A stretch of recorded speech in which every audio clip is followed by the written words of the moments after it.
Good morning friends. इस audio के माध्यम से हम स्वामी दयानंद सरस्वती के राजनीतिक चिंतन पर बात करने जा रहे हैं।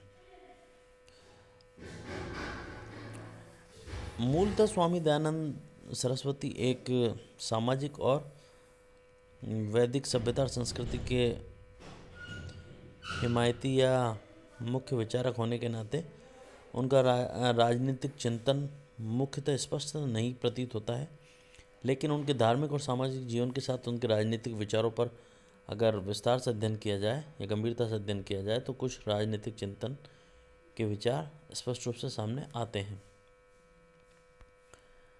उनके राजनीतिक परिस्थितियों के संदर्भ में हम ज़्यादा कुछ तो नहीं जानते हैं, लेकिन जो मुख्य बात है वो अपने राजनीतिक चिंतन के माध्यम से लिखते हैं, वो निम्नानुसार है। नंबर 1, मर्यादित शासन व्यवस्था का आग्रह है। दयानंद का विचार है कि शासन व्यवस्था मर्यादित और सीमित होनी चाहिए, क्योंकि मर्यादित और सीमित शासन व्यवस्था के अंतर्गत व्यक्ति को न केवल पर्याप्त स्वतंत्रता मिलती है अपितु पर्याप्त अवसर, अधिकार, संरक्षण और विकास के अवसर प्राप्त होते हैं। इसके तहत क्या होता है कि किसी भी शासक को निरंकुश होने की शक्ति नहीं प्राप्त होती है और शक्तियाँ पर्याप्त रूप से बटी हुई होती है। बटी हुई होने की दिशा में शक्तियों का पर्याप्त अंकुश और व्यक्ति को पर्याप्त आज़ादी प्राप्त होती है। नंबर 2 है स्वतंत्रता और समानता के लिए आग्रह। स्वामी दयानंद सरस्वती न केवल व्यक्ति को व्यक्तिगत जीवन में स्वतंत्रता की बात करते हैं, बल्कि राष्ट्र के स्तर पर भी राष्ट्र की स्वतंत्रता की बात वो करते हैं। दूसरी तरफ समानता के लिए वो आग्रह करते हुए कहते हैं कि धर्म, मूल, वंश, जाति, लिंग, जन्म स्थान के आधार पर किसी प्रकार की विसंगति और भेद नहीं होना चाहिए। विसंगति और भेद के कारण व्यक्ति को न केवल उसकी मानवीय गरिमा के साथ अपमानित होना पड़ता है, बल्कि उसे अपने व्यक्तित्व का समग्र विकास करने से भी रोक दिया जाता है। नंबर 3, राज्य के लोक कल्याणकारी स्वरूप का प्रतिपादन।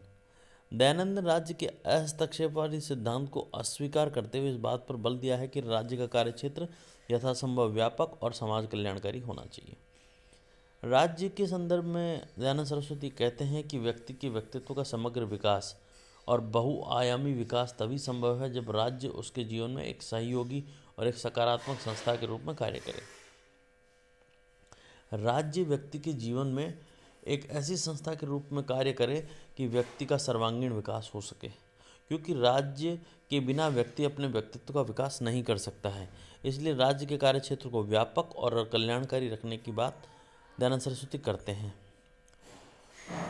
नंबर 4 है सत्ता का विकेंद्रीकरण तथा ग्राम प्रशासन। दयानंद सरस्वती सत्ता का विकेंद्रीकरण स्वरूप का पक्ष लेते हैं और स्थानीय समस्याओं का स्थानीय निदान करने के लिए ग्रामीण प्रशासन, मतलब कि ग्राम पंचायत के स्तर पर पर्याप्त शक्तियाँ और पर्याप्त अधिकार देने की बात वो करते हैं। उनका मानना है कि इससे न केवल व्यक्ति का राजनीतिक जागृति का विकास होगा, बल्कि स्थानीय समस्याओं का सही और पूर्ण समय पर समाधान सक्षम हो पाएगा। नंबर 5 है सक्षम प्रशासनिक व्यवस्था का आग्रह है। दयानंद सरस्वती एक ऐसी प्रशासनिक व्यवस्था का पक्ष लेते हैं या हिमायती हैं जो पूरी तरह से अपने कर्तव्यों के प्रति सक्षम और त्वरित हो।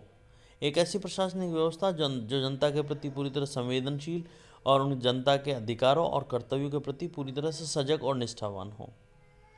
यहाँ पर प्रशासनिक व्यवस्था का मुख्य मकसद प्रशासन के द्वारा जनता को अधिकतम कल्याण और सुविधाएं और अवसर उपलब्ध करवाना है, न कि राजा या किसी शासक वर्ग विशेष को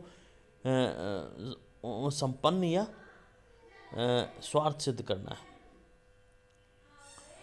अगला पॉइंट है न्याय और दंड व्यवस्था व कर व्यवस्था के संदर्भ में। दयानंद के अनुसार न्याय राज्य का एक महत्वपूर्ण दायित्व है। मनुस्मृति के विचार को अपनाते हुए दयानंद ने उपेक्षा की है कि न्यायिक शक्ति का उपयोग धर्म के अनुकूल और पक्षपात रहित होकर किया जाना चाहिए। मतलब कि धर्म और न्याय कहीं ना कहीं एक दूसरे के साथ है।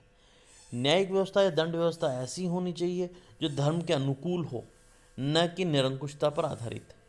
मतलब कि दंड और न्याय व्यवस्था का जो मुख्य मकसद है वो ये होना चाहिए कि सही मायने में अपराधियों को दंड मिले और जो शरीफ और ठीक लोग हैं उन्हें एक जीने का स्वस्थ वातावरण और स्वस्थ अवसर उपलब्ध हो।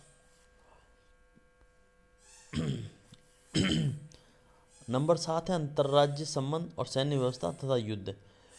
दयानंद ने राज्य की सुदृढ़ता पर विशेष बल देते हुए संगठित चक्रवर्ती साम्राज्य की परिकल्पना की है। उन्होंने शासक को परामर्श दिया है कि अन्य राज्यों के साथ यथासंभव सद्भावनापूर्ण संबंध स्थापित किए जाएं, जिससे अनावश्यक संघर्षों से बचा जा सके।